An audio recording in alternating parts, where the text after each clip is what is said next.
Were you doing the sprinkler? What dance move, antiquated dance move was that you were doing during the intro? I don't know. It's a mix of the thing from the Machibo video and the sprinkler move.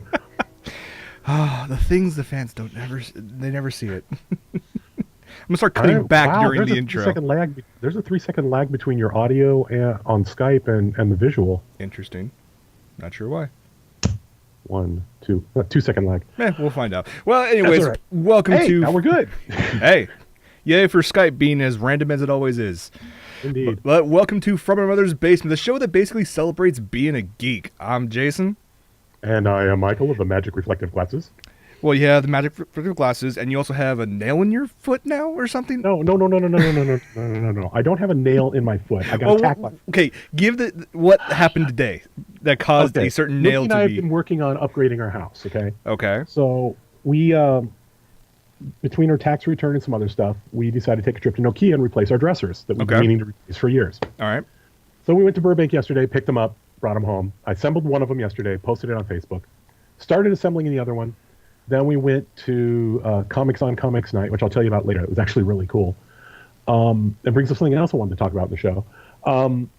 And I finished building it today. But we had to get rid of the old ones. So that means, sure, I could take them out in one big piece and just try and throw them in the recycle bin, but that's not going to work. And technically, you're not supposed to do that. So I was breaking them down to flats. It's like, okay, I got some aggression. Let's work it out. Bam, bam, break it all down. Hulk smash and all that jazz. Kinda. Nikki's dresser, much like Nikki, was a tough old girl. It did not want to break down. I had to beat it with a hammer, kick it, get violent with it, and at one point it bit back. In fact, I don't know if it'll show. Warning, this may get kind of gross, kids. It did... Hang on.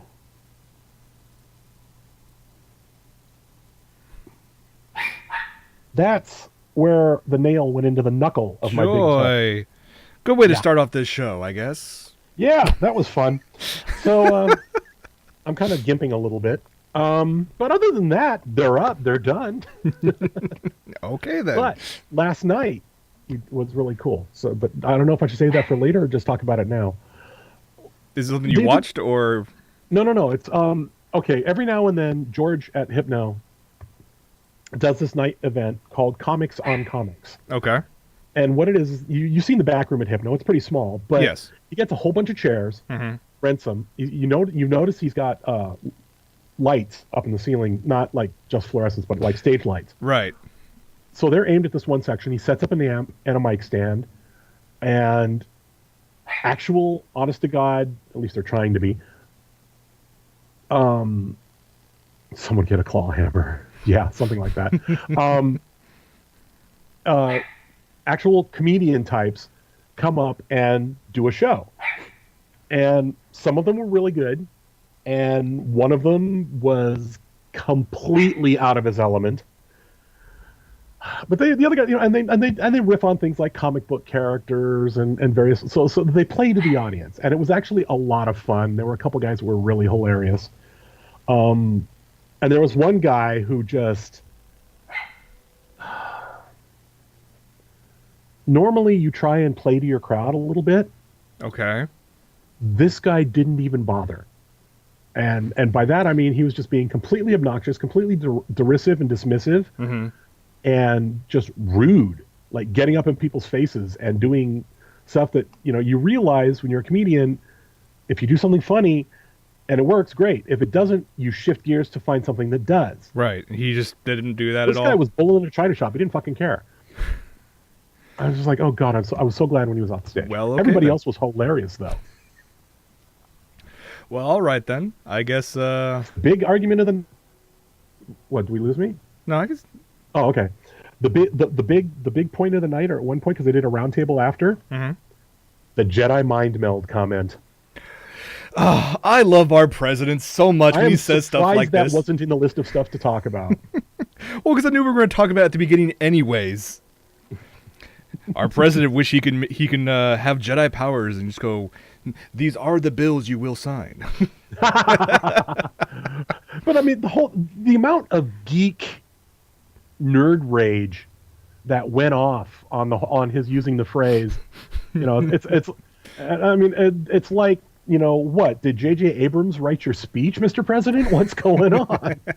That you're hybridizing these two theories. And of course, there was all the nerd rage, but did you catch how a lot of people tried to, let's just be honest, they tried to retcon the crap out of it. Oh, of course they did. Where they were like, well, in the expanded universe, Jedis have the ability to meld minds across the space, and it was just they could do all this stuff. Yeah, guys, that's right. What he said is, and it's like, really, guys? Really? Of course. You're that desperate? Oh, man. Hey, it is our job as nerds to nitpick. I get that. Exactly. I get that, but and if we have a nerd in charge like that, we need to find ways to make sure he doesn't screw up even more so. Okay, but if you're going to try and play cool, if you're going to try and make a cool reference, check the material. He's usually better about that. This is true. If there had been a Republican that did this, it had been George W., I'd have been cracking up. I'd be surprised if W even knew what Star Wars was. Oh, he knows what taco. Hello, you've seen Robot Chicken? Get me a taco. Get Condi on the phone. True. Very true. I mean, but there was some funny images floating around. Did you see that one image where somebody had modified Mace Windu doing this? And they put Obama's head on him. Yes. And they put his hand in the Vulcan mind meld, the live long and prosper thing. That was an awesome image. Good image, yes. All right. Shall we dive right into the news, I guess? Because it's all over the place this week, like it always is. Okay, I have a comic to talk about later, too. Oh, you have Think Tank. I want to read that. Dude. Awesome. Okay, we'll add that somewhere mid-show for that. Okay. But let's start off with TV. I rarely watch TV nowadays just for the sole fact that 99% of it is crap. Absolute crap. And the things like, what is that stupid child obesity thing? Honey Boo Boo. The human, you mean Krang? Yes. The fact that is on is a show, it is a thing, and it has ratings is, my God. The phrase Schadenfreude comes to mind. It does, but still, no. Yeah, no, I couldn't even get through a commercial for it. I mean, but yeah. But I think that's going to grow up and have kids one day. It's I'm sorry, did we just break Jason? They're taking over. Oh no, they're taking over. Why did Yoda come up? I don't know. But there finally Grover meets Yoda. There's finally some, I would think, semi-decent TV that might be coming back. Yes. I'm really happy for this, that they made the announcement that ABC is bringing back Whose Line Is It Anyway? Except there's one error in that picture. There is one error in that picture. We first heard information about this last week when Colin Mockery on his Twitter made the announcement, oh, by the way, Whose Line is coming back, more details later, and people went freaking crazy. Yeah, as they should. Exactly. Now, usually, like you said, we have pretty much the three main comics. You have Ryan Stiles, Colin Mockery, and Wayne Brady. They usually have a guest comic, and it's usually been hosted by, well, the U.S. version has been hosted by Drew Carey. Well, with this new one, they've already confirmed the three main comics, but the host is going to be different this time. Well, it makes sense, because the host is currently doing Price is Right. Yes, and he's so busy doing that. I didn't think that would take so much prep time to be, and you're a winner, spin that wheel. You'd be amazed how long that crap takes. Well, all that and hookers and blow, you know how it is, you know.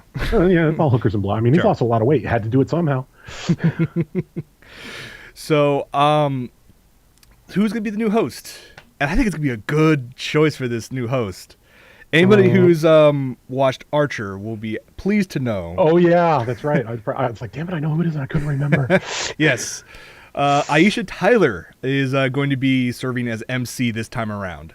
It's going to be awesome. So, you have Aisha Tyler with Wayne Brady, Colin Mockery. Just wait till they get like Greg Proops on, or Brad Sherwood, or heaven forbid, Robin Williams again. Oh man. The problem is it instantly turns into the Robin show. Usually, That's true. It really pretty does. much anytime Robin Williams shows up, it turns into the Robin show. Yeah. Which is not a bad thing because he's Oh no. awesome. But no, I mean it's good to have. Don't get me wrong. I like Drew Carey, but I can see Aisha Tyler giving as good as she gets. Oh yeah. Oh dear God. If they start ripping on her, she's gonna lay it right back at them. And this funny is that, ABC made the announcement they're, it's coming back and whatnot, but it's not going to show up on ABC. I was mistaken. It's going to show up on the CW, of all things. Yeah. The same people who thought, let's make a Battle Royale TV show drama. They've redeemed somewhat in my mind, so, with this announcement. It's a step in the right direction. It is a step in the right direction. I'm just waiting for... you can just start creating a whole list of who you would want to show up as a guest on this show.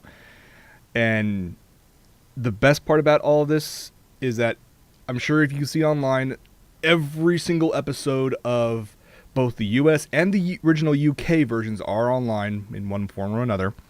But the best parts about all those are the blooper reels. Oh, hell yeah. So just imagine... when they go off and go blue. When they go off, and you have Aisha Tyler now in that mix, and then they go off. Oh, I can't wait. I cannot wait. This is going to be so epic. Yep.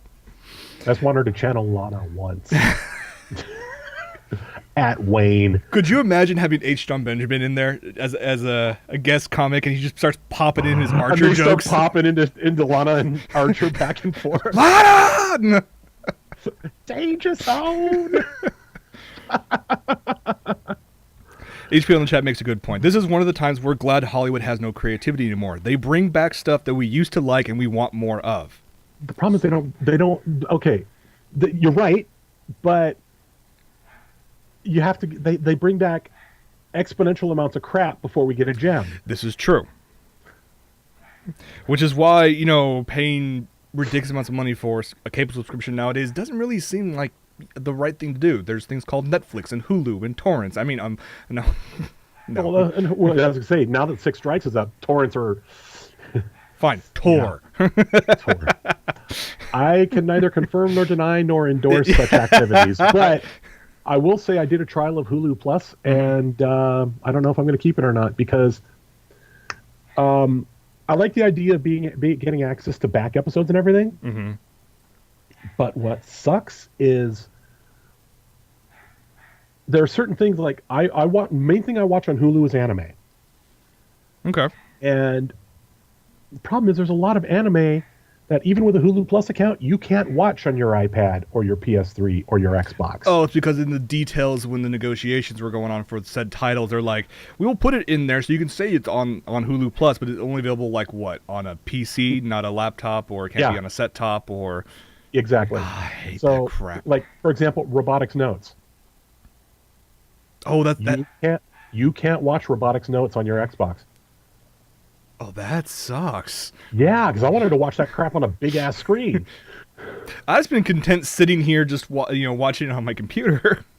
Yeah, but sometimes I want to kick back on the TV. Of course, I've also... now, that being said, I do have my multimedia PC out in the living room. True. So if it worst came to worst, I could use that. Yeah. And But that's not the point. If I'm going to pay $7.99 a month for freaking Hulu Plus, number one, get rid of the damn commercials. Wait, you're paying $7.99 a month and you still have commercials?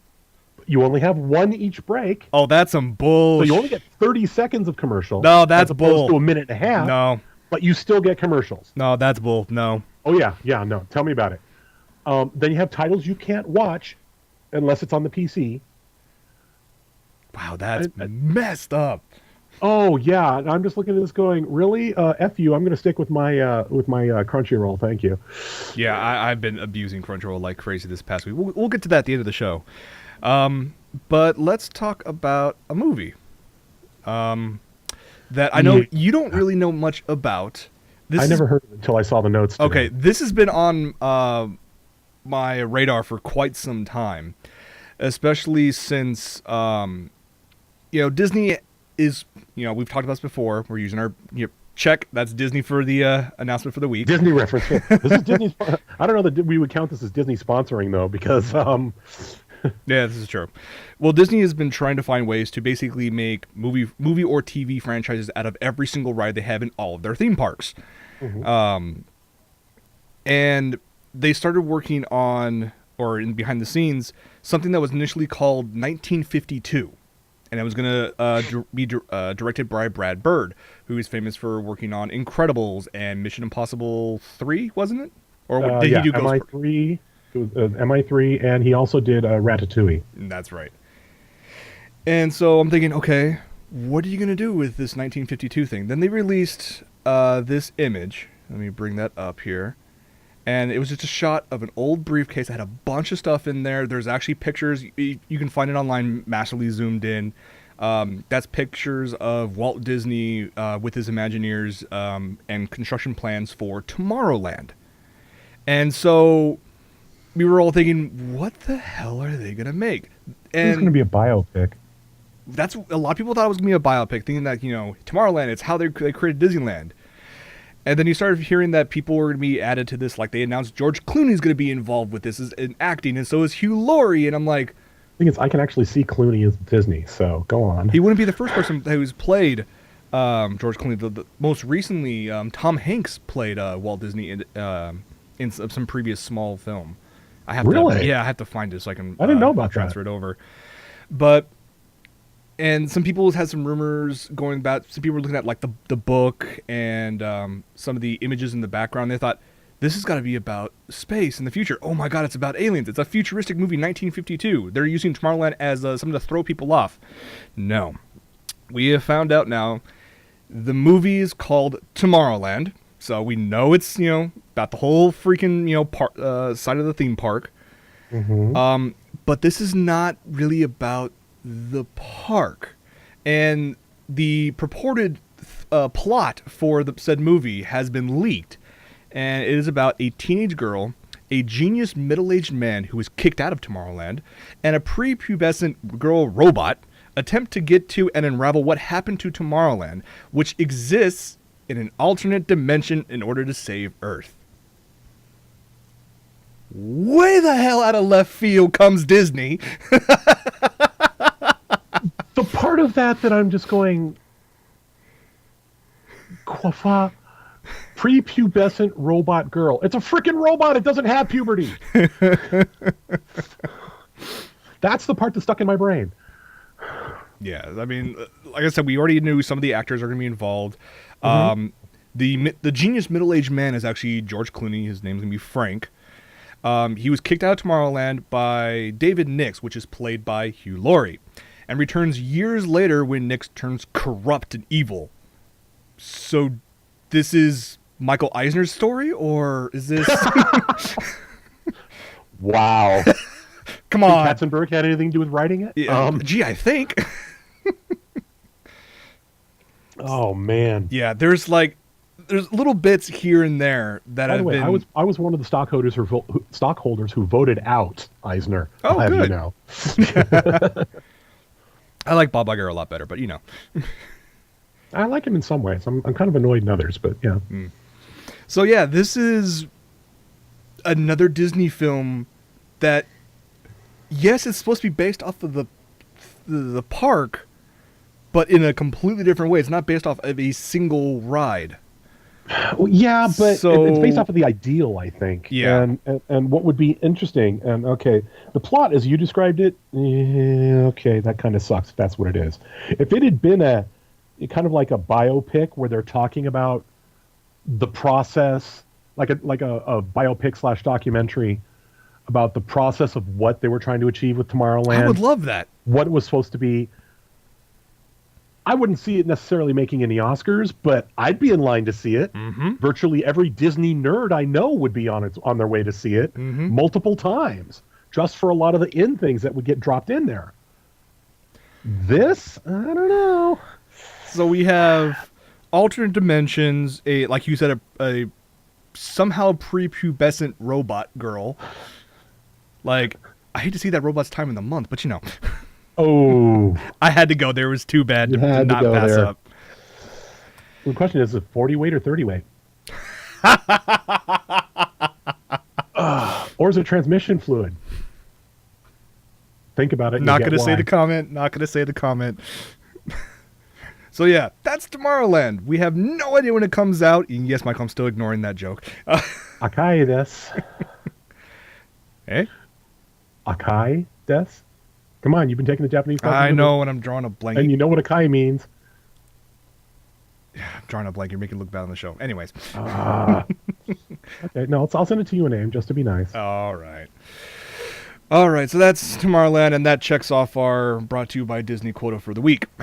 All right.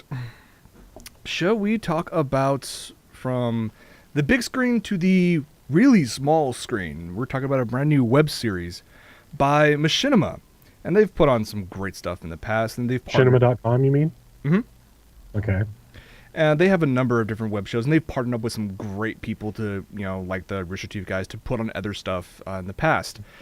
Well, they have a new series out, and I'm interested, actually, to be honest. I'm just going to play it for the sole fact that I want to get your reaction before we start talking more about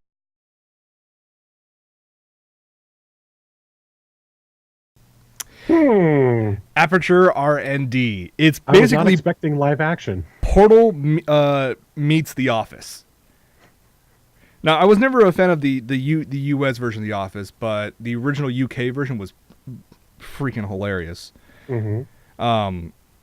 And I'm hoping that this could be good. I mean, this was to start, I think, in the next couple of weeks. Who are the writers on it? Do you know? They haven't stated. It's because that's a show that's going to be made by the writing. Yeah.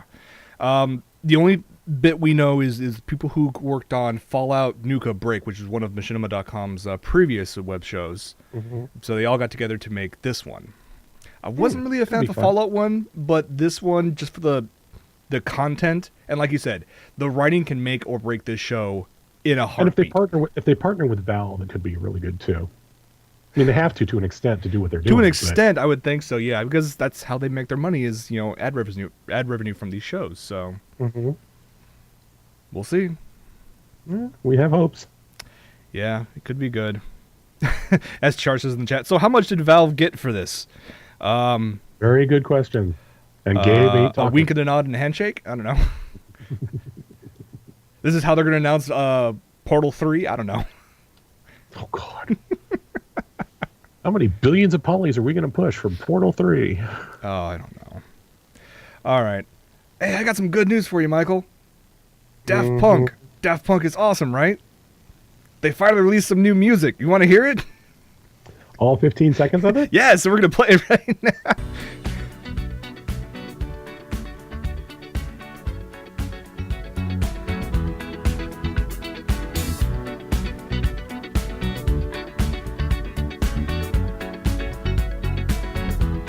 And that's all you get. Am I the only one who heard nothing on that? The audio did not come through to me. It's very quiet, sorry. It's kind of like a background like funk riff you almost get in the 70s. Like, okay. If it wasn't for the fact that it said Daft Punk in the video, I could have sworn that was the intro for Jamiroquai. But, Okay. But what's odd is that they decided to release that little bit in the middle of Saturday Night Live last week. I don't know. Of all the places to try to make the announcement for Daft Punk, you go to a very aging comedy show. That's hurting and wants attention. True. Oh, well. Although, Daft Punk appearing on Saturday Night Live, I'd watch that. Daft Punk appearing on Saturday Night Live, I would make the trip out to New York. New York? Well, maybe they are going to release a new album, finally. That'd be nice.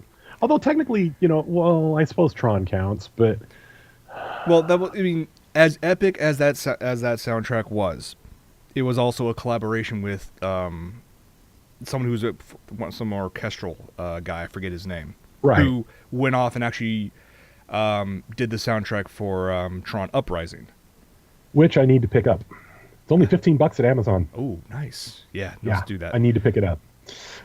But yeah, so it's gonna be like the first actual Daft Punk album in how long? I mean, oh God, when was Harder, Better, Faster released? Well, I would even go back as even considering that Alive The tour Well, back in Alive was 2001. 2007. Was 2007? That was 2001. Yeah, Alive was 2007. Okay, so it's been, God, too long. Let's just say that. Yeah, a really long time. And all I'm saying is, A, it's amazing that they're going to come out with another album, but B, when is the tour? And more importantly, in that said tour, what stops are in California or the United States for that matter? I don't know, but I hope it's not like Coachella, because don't get me wrong, Coachella is really cool and all, but I ain't spending $300 to drive 4 hours. $75 for the parking.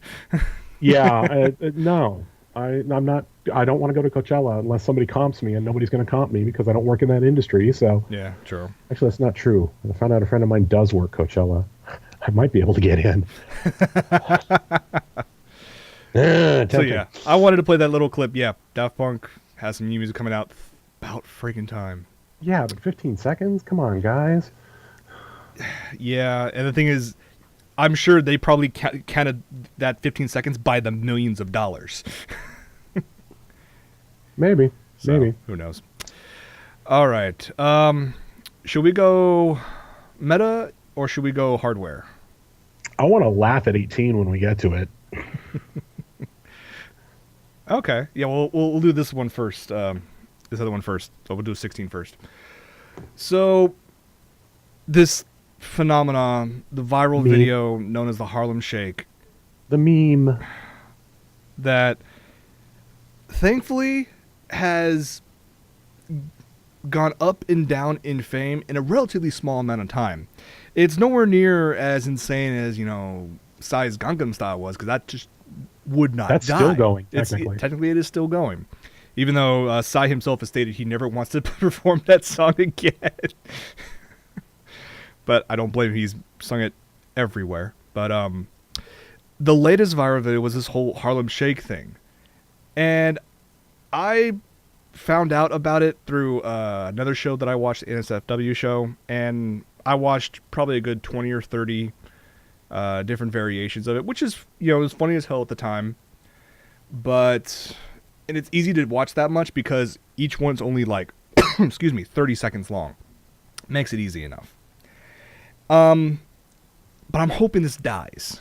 But thankfully, I came across something that will actually fix this. Hopefully. It will get rid of it once and for all. So let me go side shot. So I got you two up here. And let's just pretend this is me typing because, it's already halfway there already. So, the magic of television or internet.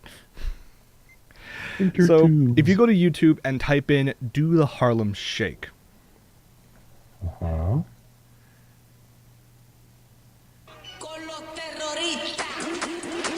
See the YouTube in the corner?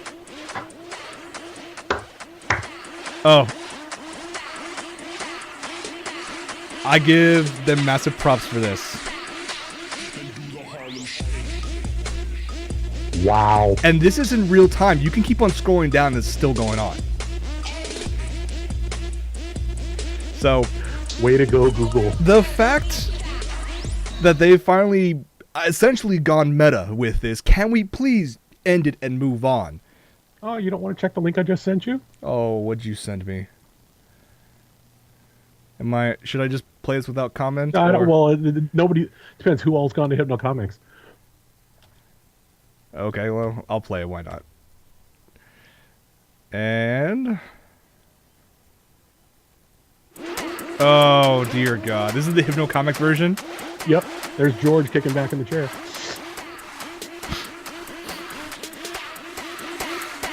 I don't even get the whole Harlem. I'm just like, really? The giant head creeps me the hell out. That's the whole thing about viral videos. It's not supposed to make really much sense. Yeah.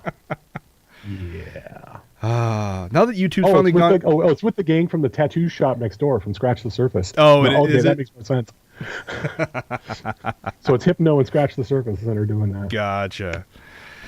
Okay, YouTube did it. Can we move on? I know the current meme right now, which is actually quite hilarious for at least I say so, is the screaming goats. People are taking a video of goats screaming, certain goats like scream like almost like a human's yelling, and then interjecting that or into popular music. Oh Like my God. Whitney Houston's "I Will Always Love You," a bunch of other stuff. But yes, okay. I've been trolling a lot of memes lately, so It's all good. All right, let's move on to some hardware stuff. yes. So, Michael, you and I Hardware have an fail. iPad, right? iPad second gen, right? Yes, we do. And I picked up one of these a while ago. This is the digital AV adapters that actually can go HDMI out. So I just mirror, whatever I have on my iPad on my TV, and this can do 1080p. And then it got to the point where, when they announced the iPad 3rd generation, Night Star in the chat got one, and then 6 months later they announced the iPad 4th generation, which was the exact same thing, but they changed the adapter to that lightning adapter plug thing. Adapter, right. And so, corresponding to everybody who bought the new thing has to buy brand new adapters. Well, there's a problem with the new digital AV adapter for the 4th generation iPad. Yep. Yeah, if you try to mirror or Pump stream out. 1080p, doesn't do it. The highest you can get is 1600 by 900, which was odd, considering what the resolution. That's smaller than the resolution of the primary screen. Exactly. And so you're thinking, Apple came out instead that a lightning adapter, which is probably a third of the size of the 30 pin, is so much better. Yeah, no. Because you can't push 1080 out. No, you can't push 1080p. It lags. You get artifacts. I mean, wow. You would think that having some beefy system, next gen, tablet would be able to. But okay, now here's the question though: is that a limitation of the hardware, or is that a software limitation? And that's because of the hardware we know can push it because it pushes the main screen, and it's a multi-core system. In fact, aren't the iPad 4s quad cores? I don't know if that's been confirmed yet. I know they're at least dual cores, but I think they were quads. Maybe it's the 5 that's a quad. Anyway, so the hardware exists to do it. So is it a protocol standard or a protocol limitation? It's got to be software limitation. It's got to be. I think it's got to be something to do with the actual port itself, because some people have wondered why. Well, first of all, this when I first bought it was I think like $25. The same thing for the lightning adapter is $50 minimum, and it has all these problems. Well, someone decided to open one up to find out why. Let me guess. There's an HDCP chip in it. Well, there's just like, is that an ARM chip? Let me scoot in. That's an ARM chip in the freaking adapter. It's got a sub-processor for real-time conversion. That little bad boy is complete system on a chip with, what was it? I forget how much RAM this thing has. It actually has a decent amount of RAM. They actually put a tiny computer in the adapter. Oh, Carl, have you hacked this yet? Yeah. Yeah, so wow. That's why some people are wondering, this is acting the same way as if you were streaming something over AirPlay. Well, essentially what people are believing is that with this adapter, it is trying to stream via AirPlay to the adapter, and the adapter itself is, reconverting and sending it out. Which is why you get the lag, which is why you get the artifacts, which is why you get sub 1080p quality. Or is it trying to stream out the Thunder port, or not the Thunder port, the Lightning port? Thunder port's a display. Is it trying to stream out the Lightning to that, and it's trying to do hardware conversion to kick it out? I think that's probably the best thing. I think it probably is hardware. I'm actually leaning towards the HDCP theory. You think so? High def content protection, yeah. So you can't, So if that's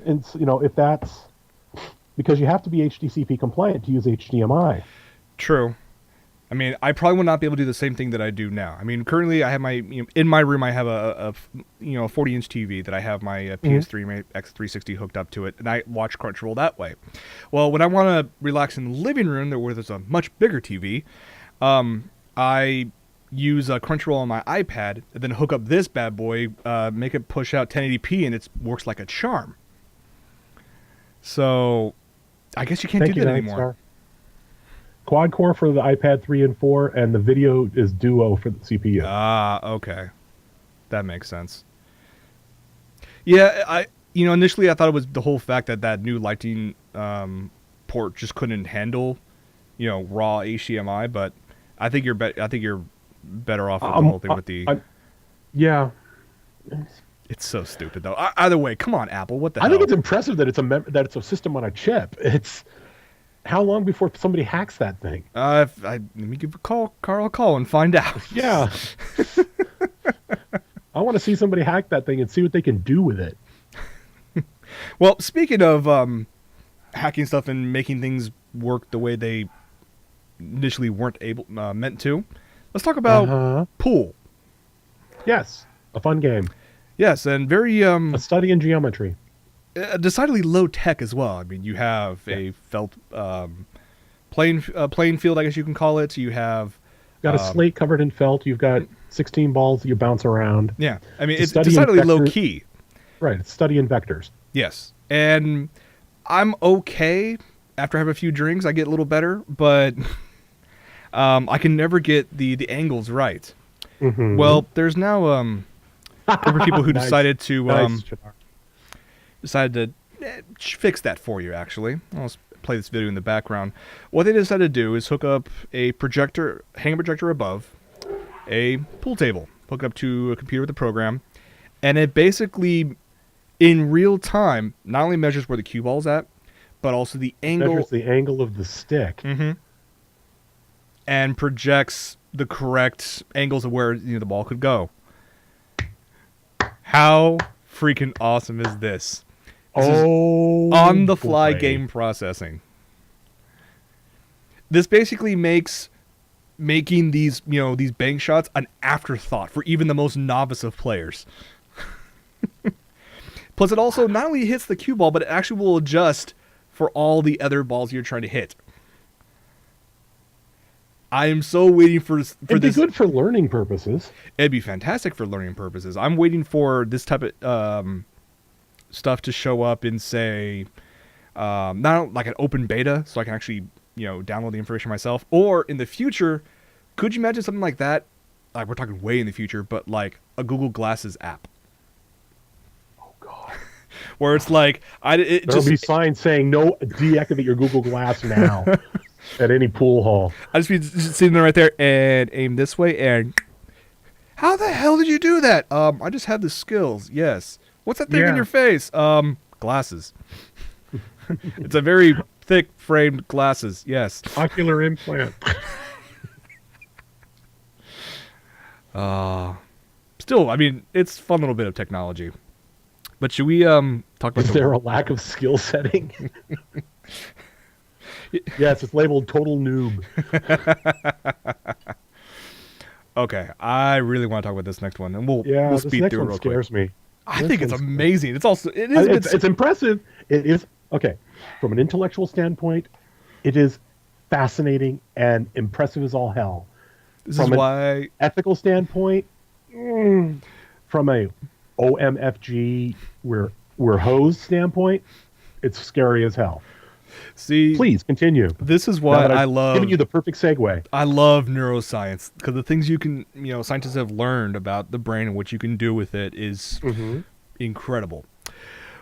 Well, in a studying first, researchers have created an electronic link between two brains, albeit they're in rats, and demonstrated that signals from the mind of one can help solve basic puzzles in the other. In real time. And they don't have to be in the same room or building. They could be thousands of miles away. If you transmit that information over the net to the other rat, it's a freaking hive mind. They get enough of them together and it will be. Oh, that's so awesome. Like the study goes through and basically there's a basic maze and trying to get some cheese at the end of the maze itself. They have the two rats hooked up. They have each of them hooked up. One has designated the encoder and one's designated the decoder, and they create this what they call a bidirectional link between a brain and a virtual body. So the one while the mice are going through that, whatever they're experiencing, all their senses, okay, we can't go this way, that's a dead end, we can't go this way, is being fed to both of them is essentially in real time. And they didn't test with other rats that weren't connected like that. And they solve this like 2/3 of the time. Whereas rats that were not gifted, I would say, or have this a little add-on, got it for like, I think, less than a third. Non-modified. Yeah. Could you... Oh, I'm sorry. I meant... It's an interesting first step. And it's a matter of time. You know, it's... Like I said, it's interesting. It's fascinating. It's intellectually awesome. Mm-hmm.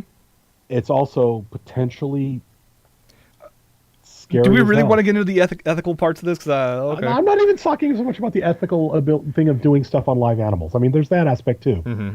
But I'm thinking more where does it stop?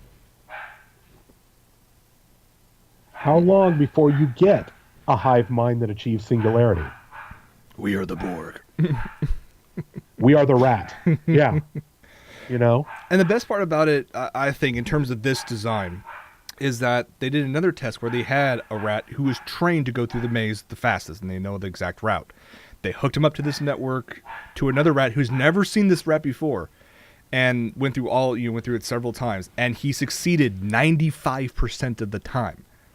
So not only is it real-time information, but you can also learn from other people's, or other rats' experiences. I think it's a fantastic jumping technology. I think this is amazing. I think yeah. I'm conflicted. I'm sorry. For me, I mean, yes, I can understand the whole... there's good pros and cons to this, I would say. And I'm sure it's probably decades away before we get even human testing involved with that. And I'm almost guarantee you that once we get this to a certain degree, the first people to pick this up will be the military. Who do you think wouldn't be surprised if they're funding it already? This is true. I mean, you would have like a group of 10 Remember, soldiers. I just read this. Okay, now I can see why you're like, oh, geez. Yeah. But yeah, you can read more information. It's on IO9 and a bunch of other scientific reports. Amazing stuff. You can read more of the details of it. I'll be keeping a close eye on this. What was that, Michael? You're going to put links in the show notes? I will put links in the show notes. We need to do that. Yep. Okay. What else should we talk about, Michael, before we jump into video games and we wrap this up? Well, I want to talk about those robots, but also... Let's jump into those right now. We can do that. You got it queued up? I do. So, back in the day, anybody who knows me knows that I'm a huge robot fan, much to Nikki's chagrin. Because I wanted, when Sony had the Quario, I wanted one so bad, and then they stopped production on it, so I got all depressed. Mm-hmm. And there's another robot now called NAO, that's taken its place, and people are programming it to do things. It's replaced the Aibo in the Robo Soccer Bowl, and a guy at TED choreographed them and did his presentation with these robots doing... Let me get that a little more angled in there for you. But little tiny robot there. Let me just scoot forward. Oh, no, because it's cool. He wakes up the other ones. Oh, really? You haven't watched this video yet? I haven't watched this all the way through yet, no. It's just awesome. So, this is basically just choreographed dancing robots, or... Choreographed dancing robots, but they synchro a little bit, but like they don't. They're like, some of them are just enough off, so it looks more like more realistic. But the level of motion, the range of motion these things have, what they can do. This put Osimo to shame. Well, no, because Osimo's a different animal. Comparing it to Osimo's 3 times its size. Has more articulation in the hands, etc. The base model of those things is $17,000. $17,000. But look what you can do with it. And not just, I mean, oh, yeah, okay, it's dancing. Ooh, you can entertain. But it does so much more. Voice recognition, voice, facial recognition, ambulatory motion, an hour and a half battery life of full action. Yes, I did say 17K. Now here's the other kicker. The only way you can get one of these, aside from the money, you have to be an educational institution or a research facility. If I called them up and said, I've got 18K, ship me the bot, they'd go, pound sand. There's another video. It would be cool to have, though. Oh, I'd love to have a couple of them. I mean, look at this. Look at the balance on the... Oh, dude, you turned away just as it was doing a 1 foot thing. It'll counterbalance that. That is Osmo actually can't do that. This is, well, yeah, not to that angle, no. No. I mean, I love these little guys. It is impressive. Robotics is one of my nerd buttons. But it gets even better. One college programmed a bunch of them to do Gangnam Style. Oh. Yes. Including, they got the, two bots walking backwards and the other bot going after them. Then they come back. And the thing where one's under it looking like this, and the other one, and the one on top, it's doing a little hippie thing in the elevator. I'll go find that to run during post show. It's hilarious. All right. But yeah, so that's where little robots. And the thing is about, well, you've seen my 60 centimeter Obitsu, right? Yes. So this girl right here. Hang on. So, okay. Mm-hmm. It's taller. It's about as tall as her, maybe a little bigger. Okay. And it's fully articulated. The hands, it's only got 3 fingers, so it's kind of like one of these maneuvers. Right. But whereas Asimo has 5, the Querio had 5 fingers. Mm. But just so effing cool. I will admit, it is freaking cool. But the moment you said 17 grand, I was just like, oh, yeah. Really? But you know what? If you were to try and go for something that level of detail, that level of control as recent as 5 years ago, you could triple that price. Okay, this is true. It is getting... It's coming down. In our lifetimes, you'll be able to have something like that. Spamming. Oh, okay. Yeah. So, no, but it was just, those things are really cool. And definitely, I'll look up the Gangnam Style one in a minute. Okay. But it's getting there, dude. It's only a matter of time before we'll have these little suckers in our homes. True. And I can't wait. True. It'll be amazing. Eventually, decades from now, we'll get something like iRobot, but, that won't, sadly, probably will not be in our lifetimes. Don't be too sure. Okay, well, we'll find out. Before we go on to video game stuff, I want to mention real quick, we've talked about on and off about a new anime convention coming stateside called Japan Expo USA. They finally launched the website, so you can go to japan-expo.org and check that out. It's very colorful. I'll bring it up right here. Just to remind you, it's on August 23rd to the 25th at the Santa Clara Convention Center. So you still have plenty of time before, this convention. This could be good. I am looking forward to Wednesday, specifically for the fact that in the same post, when they made the announcement that this website is up, that this upcoming Wednesday, they're going to make their first guest announcement. So I'm curious. I'm very, very curious to find out who they have coming for their first time. I know, Michael, you can't say squat. But with that smile, it's like, oh. It's funny. It's the one that they're gonna announce is actually not the coolest one we're getting. I will give whoever. I mean, this was Sean or someone else. I gotta give them props.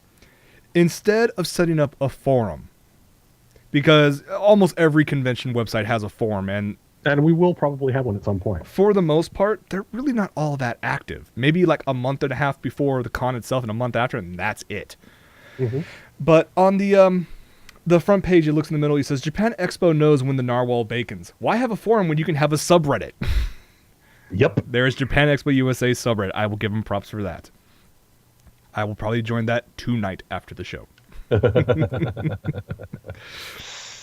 So yeah. Notice the poster. Oh, in the background? Have you actually looked at the background? I've looked at the background, and I've saw some. This is also the same people they've been kind of teasing, in terms of all the little poster designs and whatnot. So I'm trying to figure out who. Trying to figure out what I can get away with saying without getting in trouble. I'm not going to have you say anything, because we'll find out Wednesday.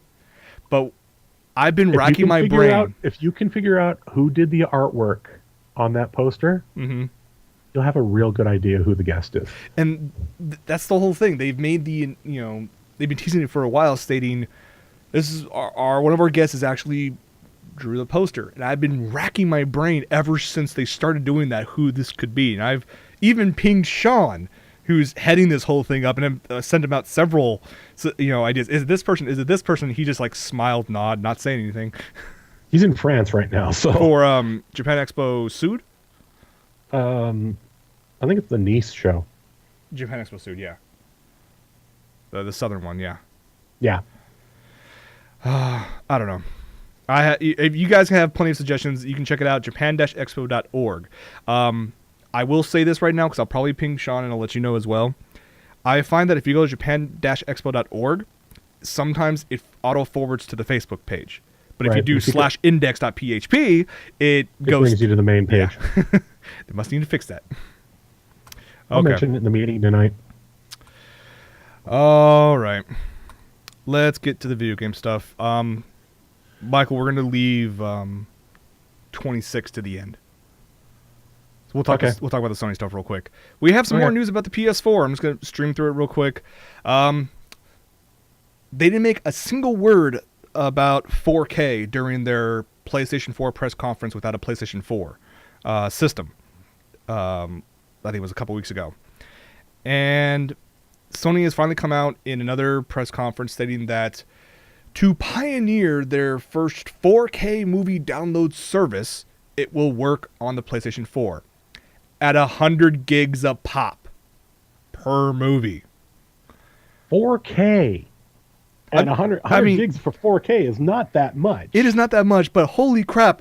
I know some data plans for cable at home that will start throttling you at 75 gigs of bandwidth a month. And this will do 100 gigs of bandwidth in the course of a single movie. You better have I'm sure there's going to be some method of noticing of there will be some method of it recognizing, oh, hey, it's the PS4 doing something. Yeah. There's going to be some flag set in the data packets that they'll go, okay, we'll allow that. Hopefully, yeah. Like Nystar said in the chat, one ISP, Cox, COX, their limit is 200 gigs a month. If that doesn't get factored into this, 2 movies and you're out for internet for a month. Or a massively high fee.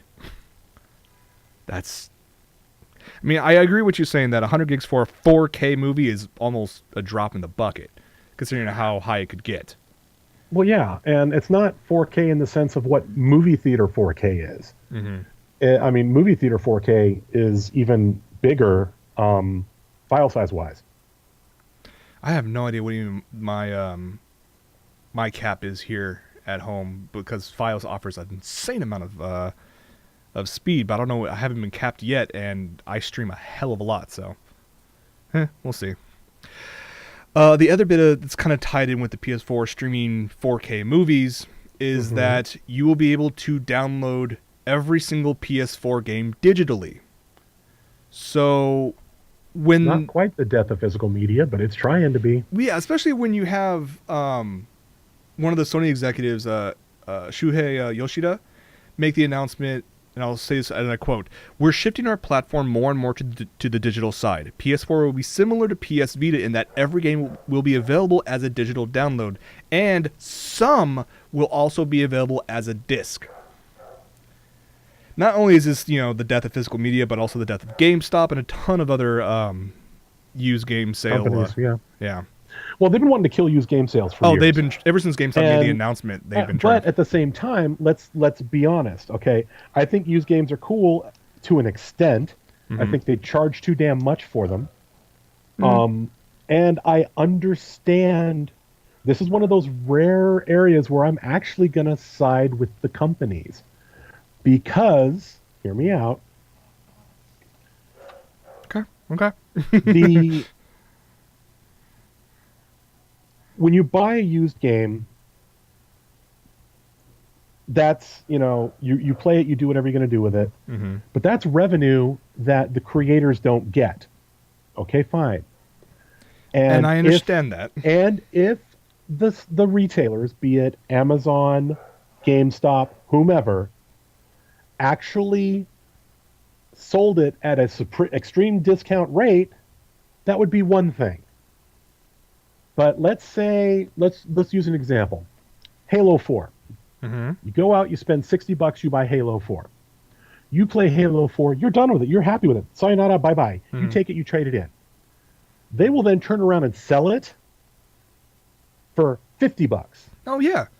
Which means they are that is nothing, and they're only going to give you, like those GameFly commercials say, they're only going to give you $9 when you trade it in. Yeah. So remember, I worked at a GameStop for 3.5 years. I know exactly about yes, those but policies. not everybody in the chat room did.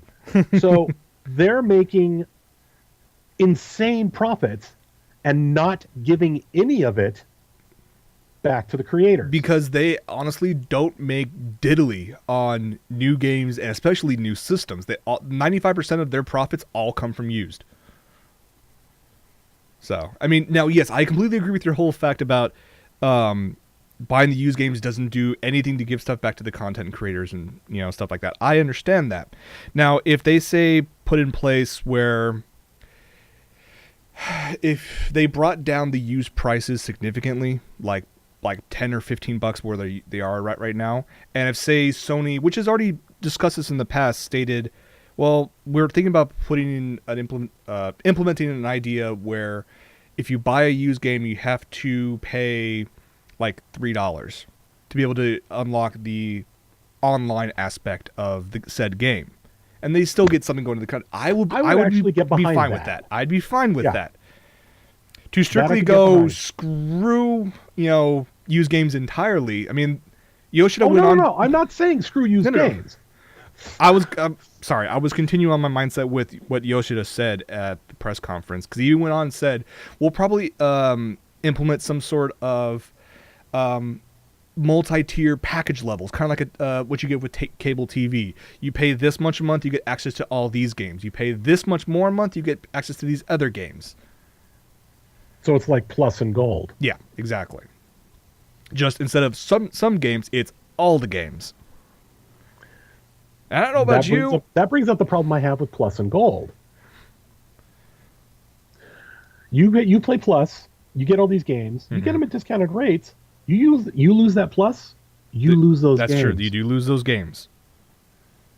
You have to renew to continue on playing those games, but yes. Exactly. And Yeah, no, it's a catch-22. I mean, no, they have to do something, but I don't think that this is it. Don't ask me what it is, but I don't think that this is it. I know where you're coming from. I think all eyes now are going to be looking at Microsoft to see how they come out to handle this issue. Because Sony's basically drawn their line in the sand, basically saying, this is what we are doing. We are going the streaming way. We are going to basically cannibalize used games because we want to focus strictly on digital. Now, if they went the Valve route and had everything on massively discounted rates, no problem whatsoever. Now it's left to see what Microsoft does. At some point. Huh?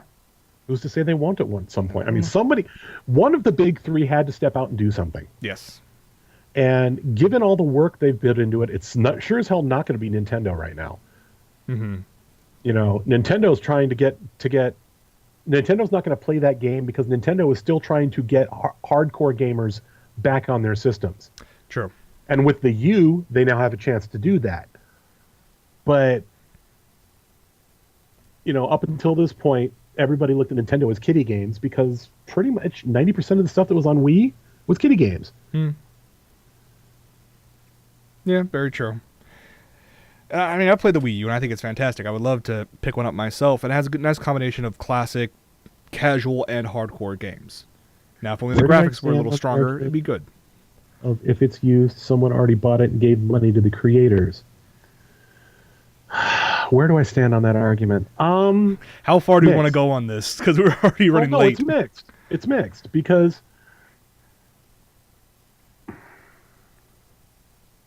At least we know that the Wii U plays used games. At least there's still going to be a used game market there. right. So, I don't have a clean answer, HPL. I don't have a clean answer on that. It's one of those I would have to seriously think about because yes, you're right in the sense that somebody already gave it to the creators, but there are people who won't buy a new game. They'll want to play Bayonetta or Halo 4, but they're not about to shell out $60, but they'll buy it used. Well, that doesn't count. That doesn't count towards total games sold. So then the creators don't know how popular their game is. If there was something like, I don't know, say an ASCAP type model,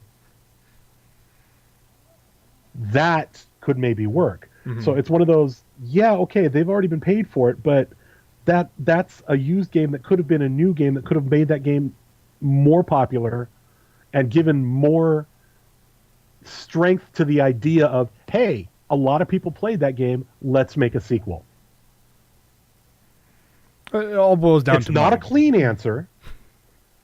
It's not a clean answer by any straight, and I'm not going to firmly 100% say that is my argument, but it's along those lines. It's there's a middle ground somewhere in there. All right, I'm going to table this for later because we can keep on going on and on about this, but I am keeping track of this because eventually we are going to have an episode where it's just going to be a lot of these topics where we will go off and you guys in the chat will have the ability to respond back. Some of the topics so far, which I'll add this to it, include like sub versus dub and other stuff like that always has not necessarily, it's black and white, but there's always a grayness to it, a gray area. So, but we will have that in a future episode. I think we may as well skip the other thing. What's up? Because we're running so late, we may as well skip the other thing, go straight to what we've been watching and reading. Yeah, I guess we'll hold off on that. That's fine. So let's go to what we're watching. So Michael, what are you watching? Well, I got sucked into Game of Thrones.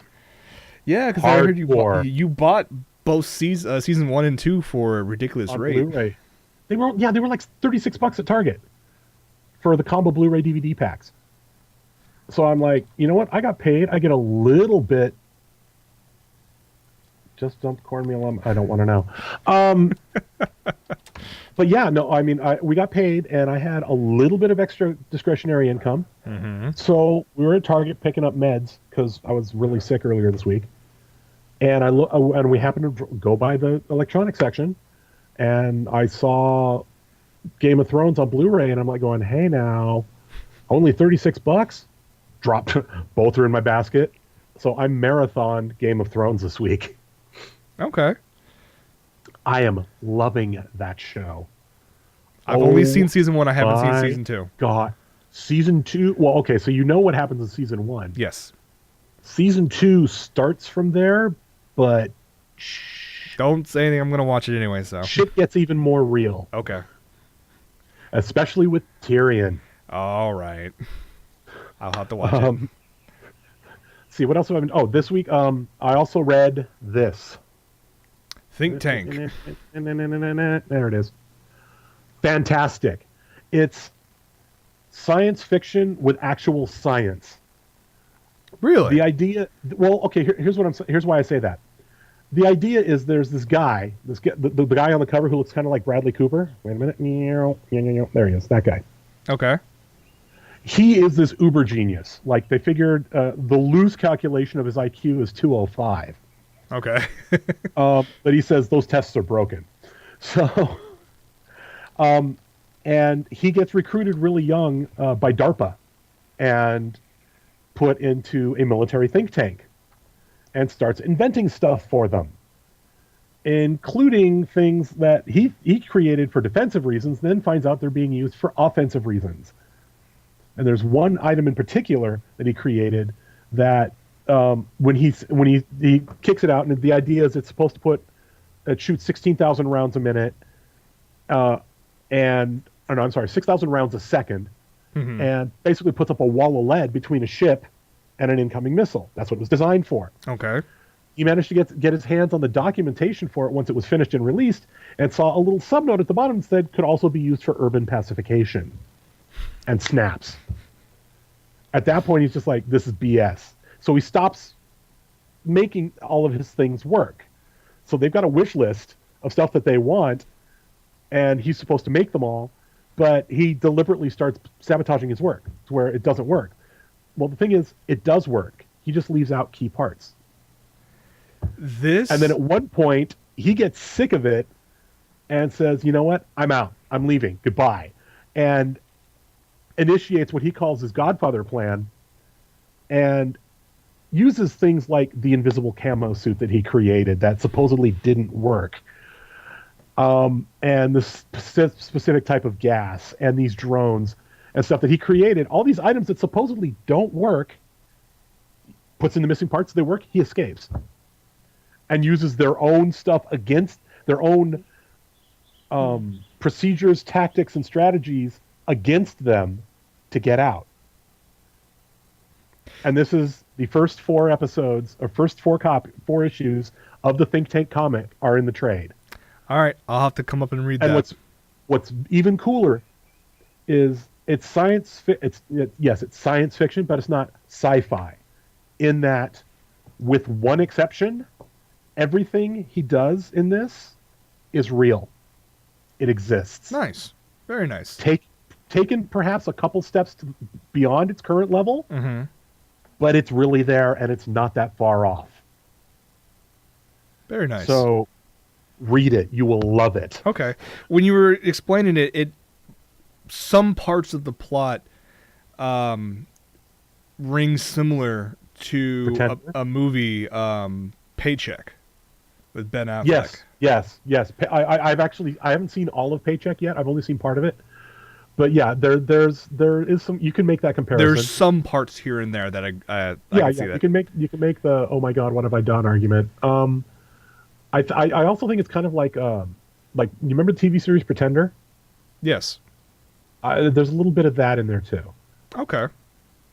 But it's definitely worth reading. If you haven't picked it up, please do. Okay. I mean, it says, danger, reading this book will make you smarter. Oh, good stuff. As for me, I have been a freaking marathon holic this past week. Marathon holic? In the sense that I have marathon probably a good 7 series in the past week. I have essentially, a couple weeks ago, I had a little bit of excess funds, and I decided to replace some old bootlegs. I've talked about this before last week on the show, and I also tried to expand some of my collection, not just on Blu-ray, but also on DVD. I picked up things like Black Lagoon, which was on sale for $25. Yeah, you were telling me you were streaming, marathoning that this week. Marathon that. I went in a really romantic comedy sappy series kind of way. You went smarmy. I went smarmy. You never go full retard. I did. Okay, then I did. Because not only did I watch all of Love Hina, including the specials and the OVAs, I also watched all of Kashimashi, which is very sappy. Turned around, and it's a love triangle between the guy, his girl best friend, and the girl he likes but rejects him. But he gets hit by a spaceship and gets transformed into a girl. And all of a sudden, the girl he likes that was rejected all of a sudden wants his body so bad, or her body now, and it's now the truth comes out. It's Shoujo Ai. It's basically a lesbian love triangle. It's funny as hell, very sappy. Okay. Watched Black Lagoon, watched Noir. I forgot how awesome that series is. ton of stuff. Then I started catching up stuff on Crunchyroll as well more recently this past weekend. I'm now, current on Blast of Tempest. I'm now current. Isn't that epic? Yes. Oh my god.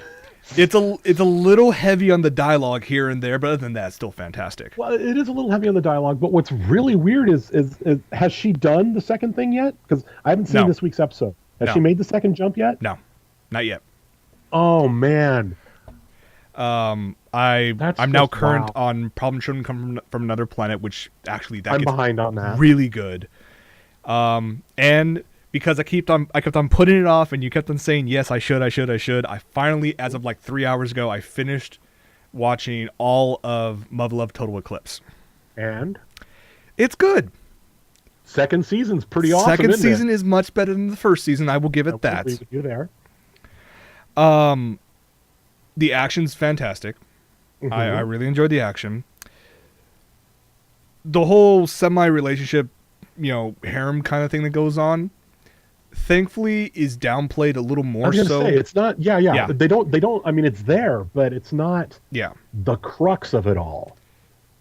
At the beginning, it started becoming that point, exactly. And then they downplay that in the second season. I'm like, okay, cool. Now I can watch this and move forward and whatnot. I didn't like for the fact that even though it was a 26 episode series or 25 episode, there were two recap episodes. That made no sense to me. Yeah, that one kind of threw me. I mean, I knew that's production issues and they need an extra week to catch up. I understand all that. But come on, 25 episodes and you had to put not one but two recap episodes in there? Mm-hmm. Yeah. So, watch that. And for some reason, because I remember watching some of the newer series when they started coming out in January. I watched them late in the middle of the night drunk, and I was laughing my ass off at them. I decided to watch a couple episodes of two series that I thrashed, and then I thought, you know what? I was drunk. Maybe I can get behind it a little better if I watched it sober. Bad idea. I watched the first two episodes of Villager Operation, which... What in God's name did I watch? No. Never again. We'll never watch that again. And I decided, what was the other one? I forget what it was. Some other one similar to that. Oh, AKB 0048. I watched one episode of that and I went, why?